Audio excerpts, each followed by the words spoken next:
Hello guys welcome my YouTube channel. I hope new video सबैजना new video हेरेर enjoy गर्नु होला। म चाहिँ आज के भिडियो लिएर आइरहेको छु भने म चाहिँ एकछिन बाहिर निस्किन्छु। मलाई चाहिँ धेरै दिनपछि माछा खान मन लागिरहेको थियो। अनि माछा जहिले लिन जाँदा बन्द हुने होइन, कहिले अब कुखुराको मासु ल्याउनु पर्ने, कहिले खसीको ल्याउनु पर्ने, त्यो हुन भएको कारणले अहिले चाहिँ म चाँडै निस्किन्छु। अब म चाहिँ बाहिर निस्किन्छु। अघिसम्म चाहिँ लुङ्गी लाएर बसेको थिएँ भने अहिले चाहिँ म टक्क प्याट लाएर हिँड्ने भएँ होइन। म चाहिँ अब निस्किन्छु।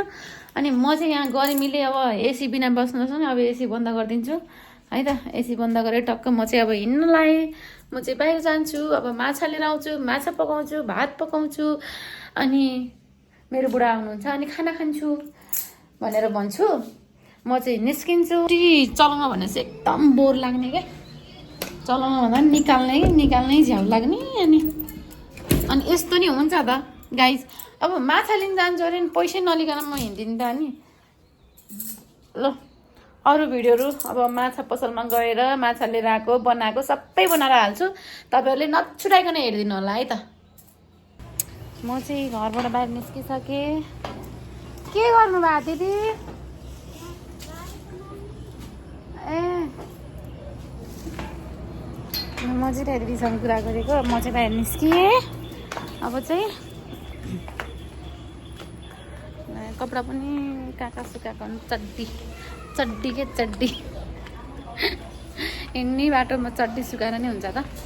अनि मेरो स्कुटर चाहिँ यहाँबाट निकाल्नुपर्छ गाइज होइन, यहाँबाट निकाल्नुपर्छ। अनि बुढालाई भन्नु, बुढा अब कति आउने थाहै छैन। बुढोलाई हिँड्न पाएपछि मेरो मतलबै लाग्दैन, त्यस्तै छ। ल अब म चाहिँ स्कुटी निकाल्छु। स्कुटी निकालेर म चाहिँ जान्छु। गएर अब आधी भिडियोहरू हजुरलाई लिएर आउँछु। अनि यहाँ चाहिँ हाम्रो लिची थियो होइन, 4-5वटा लिचीको बुट्टी थियो। लिची पनि सक्यो। अब एउटा दुईवटा अलिअलि, धेरै भयो 15-20 किलो जति होला, धेरै छैन गाइज। ल अब चाहिँ म स्कुटी निकालेर स्कुटी चलाउनु पर्ने हुन्छ। म चाहिँ खासै भिडियो गर्न मिल्दैन। अनि यो हेलमेट लाउन भनेपछि मलाई जस्तो झ्याउ कसलाई लाग्छ होला र, कसले देख्छ र मनमा बोलेको घाउ बस यति भन्न चाहन्छु भनेर भन्थ्यो के, जस्तो चाहिँ नभनौँ ल गाइज है। अब चाहिँ अरू भिडियो अहिले ल्याउँछु। अब एकछिन चाहिँ स्टार्ट गरेर यत्तिकै राख्नुपर्ने हुन्छ। तेल पनि छैन, तेल पनि बढेर साध्यै छैन। तेल पनि कति महँगो भयो। फेरि यो एन्ड्रोको स्कुटीको तेल यति धेरै खान्छ नि, यति धेरै खान्छ। अनि मेरो बुढाले चाहिँ भन्नुहुन्थ्यो कि बुढी यसमा धेरै होइन तेल कम खान्छ भन्दै हुनुहुन्थ्यो। मेरो बुढाको त पनि म पुरा गर्छु। ट्राई बेस्ट लिएर हिँड्छु होइन। अनि यस्तो छ हाम्रो घरको बाहिर चाहिँ रमाइलो छ। त्यहाँ चाहिँ अब गाडी साडी सिक्ने यताउति ड्राइभिङ सेन्टरहरू के भन्छ नि। अब हजुरहरूलाई उतै गएर म फुल भिडियो लिएर आउँछु है।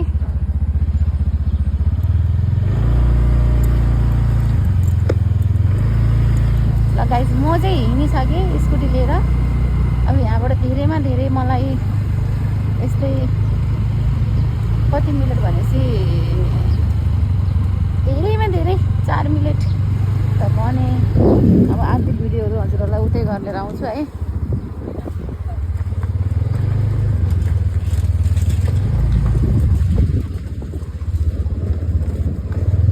अनि एउटा हातले स्कुटी चलाएर अनि एउटा हातले मोबाइल चलाउनु पनि गाह्रो हुन्छ गाइस, तपाईँहरूलाई थाहा छँदैछ। त्यतातिर स्कुटी लिएर हिँड्छु अनि भ्लग पनि बनाउनु पर्ने। तपाईँहरूलाई फेरि धेरै पछि मैले आज भ्लग बनाएको छु, तर फुल भ्लग बनाउँछु भन्ने चाहिँ मलाई एकदम भित्रैबाट जोस एन्ड जाँगर छुटेर आएको छ। अनि अब जोस जाँगर त मैले देखाउनै पर्छ हजुरहरूको माझमा। अनि त्यही भएर आज चाहिँ के छ स्पेसल माछाको रेसिपी है त।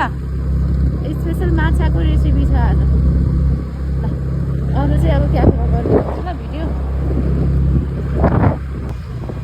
मेरो चाहिँ क्या भन्दा यतापट्टि चोकमा आइपुगेँ म चाहिँ। यसलाई चाहिँ भन्छन् मिलन चोक भन्छन् है यसलाई।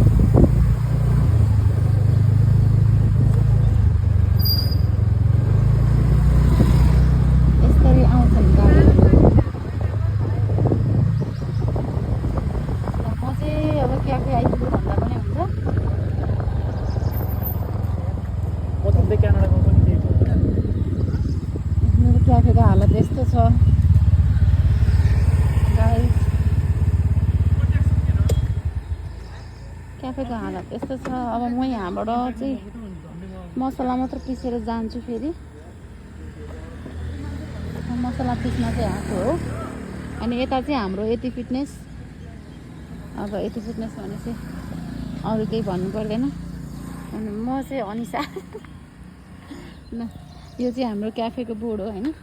धेरै दिनपछि आज क्याफे आयो कि म त यस्तो नौलो लागिरहेको छ क्या। अब म चाहिँ यो पसल खोल्न गइरहेको छु है।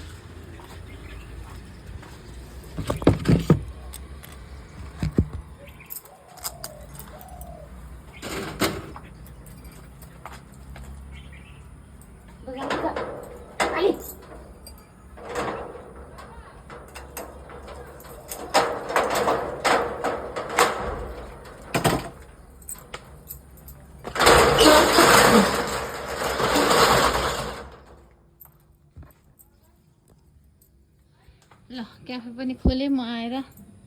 अनि त्यस्तो उता छैन ल, क्याफे आइपुगेँ धेरै दिनपछि। क्याफे आइपुग्दा यसरी आइस जमेर बसेर रहेछ, केही छैन ल। चिसो चिसो बियर चाहिँ छ बरु।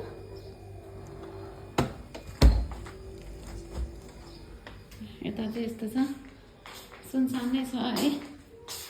ल क्याफे आइपुगेँ गाइस। अब अरू भिडियो चाहिँ म पछि लिएर आउँछु है त।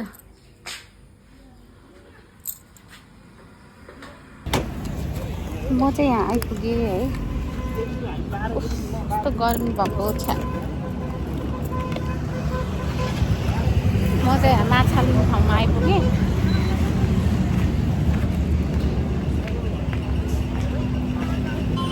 दाइ माछा दिनु न।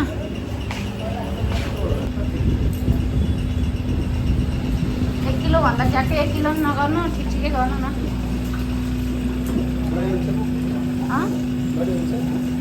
1 किलो त बढी हुन्छ क्या। 2 जनालाई पनि के 1 किलो गरिन्छ नि। यी माछा छोप्नु भयो दाइले चाहिँ। यहाँ हो, यहाँ हिजो नि आए बन्द थियो, आज चाहिँ खुल्ला रहेछ। आज चाहिँ बेलैमा आइज जस्तो लागेको आइज होइन। अब माछा लिएर जान्छु। कति भयो? 700 6 ग्राम। ल मार्नुहुन्छ माछालाई। म चाहिँ यहाँ माछा लिएर कुरेर बसिरहेको छु गाइस। अब चाहिँ माछा लिएर गएर चाहिँ बनाएको रेसिपी पनि राख्छु म, तपाईँहरूले हेर्न सक्नुहुन्छ। ताजा ताजा माछा पाइन्छ यहाँ चाहिँ।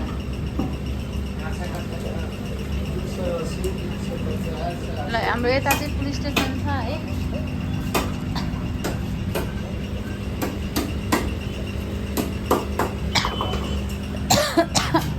गाइस अरू भिडियो पनि एड गरेर लिएर आउँछु होला है। लिएर आउँछु होला होइन, लिएर आउँछु, तपाईँहरूले हेरिदिनु होला। म भिडियो ल्याउने काम ल्याइहाल्छु नि। के हाल्ने हो हालिदेऊ। ल गाइस म चाहिँ माछा लिएर हिँडिसकेँ रुमको तर्फतिर। कति फटाफट गरेको है मैले काम। यस्तो जाँगरिलो छु कि म होइन। मेरो यो बोल्दा बोल्दा मुखै ढाकियो कि। अगाडि फेरि मेन रोडमा हो कि, फेरि मेन रोडमा पनि भ्लग बनाउनु पर्दैन कि म। काम आएछु त मेरो मेन रोड सेन रोड भनिँदैन, सबमा भिडियो हानेको होइन। अब कति ल्याङ गरेको यहाँ अगाडि जाँदै हुन्थ्यो कि पछाडि हुन्थ्यो। ल गाइस म चाहिँ माछा लिएर मेरो घरतर्फ जाँदैछु, मेरो रुममा। अनि त्यहाँ पनि किचनमा यति धेरै काम छ कि किचनमा होइन। भाँडा माज्न छ गाइस, धेरै काम छ। म बाटोमा हिँड्नु लाइभ अरे भ्लग बनाउन छोड्दिनँ। हाम्रो चाहिँ यो हाइवे नवलपुरको highway road, highway main highway. अब हाइवे भने चाहिँ बुझ्नु त कुनै कुनैले चाहिँ बुझ्नुहुन्न होला कि, त्यही भएर मेन हाइवे के छ।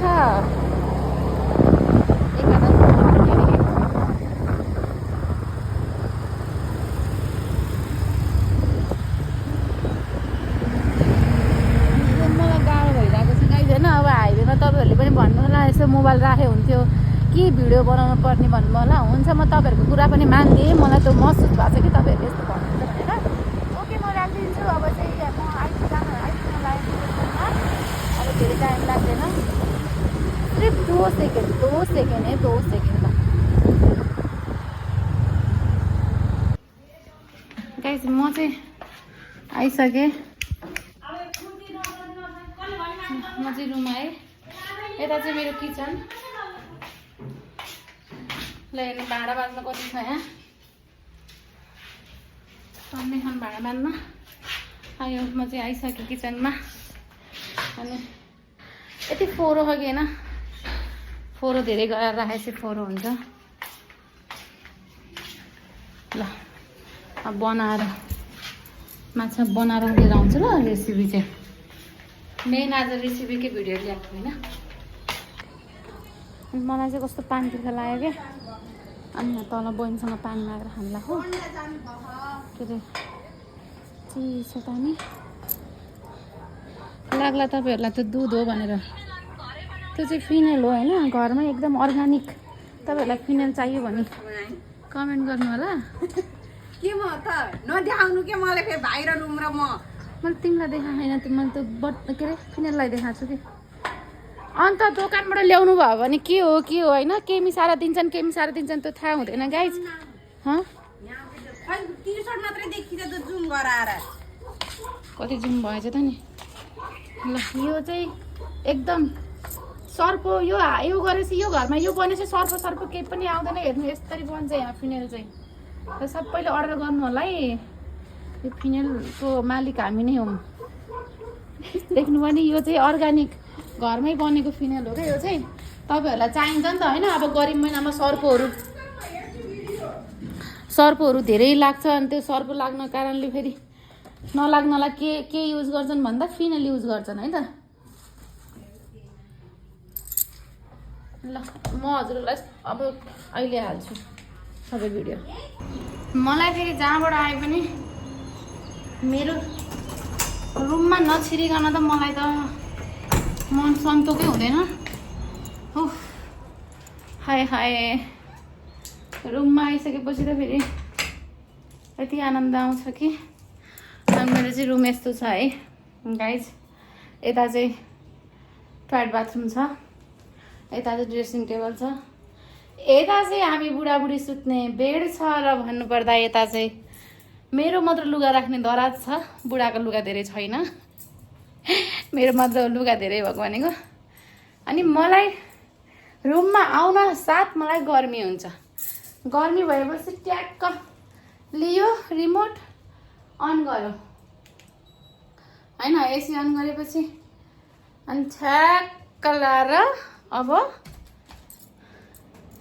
भिडियो अब रेसिपी बनाउन जान्छु त्यसको भिडियो ल्याउँछु एकछिन म एसीको हावा खान्छु है त फाइनली मैले चाहिँ माछा बनाइसकेँ माछाको रेसिपी बनाइसकेँ हेर्न सक्नुहुन्छ यो चाहिँ मैले बिना फ्राईको ग्रेभी बनाएको हुँ मिठो छ यो पनि यम्मी छ अनि यो चाहिँ माछा फ्राईको रेसिपी हो है हेर्न सक्नुहुन्छ मिठो छ मिठो नभए पनि मिठो होला जस्तो छ यही हो हजुरहरूको माझ मैले ल्याउँछु भनेको देख्न सक्नुहुन्छ मस्त लाएर ल यो सबै बनाउने कुकलाई त हेर्न नबिर्सिनु होला यो कुक चाहिँ मै हो लाइक कमेन्ट सब्सक्राइब गर्न नबिर्सिनु होला च्यानललाई है त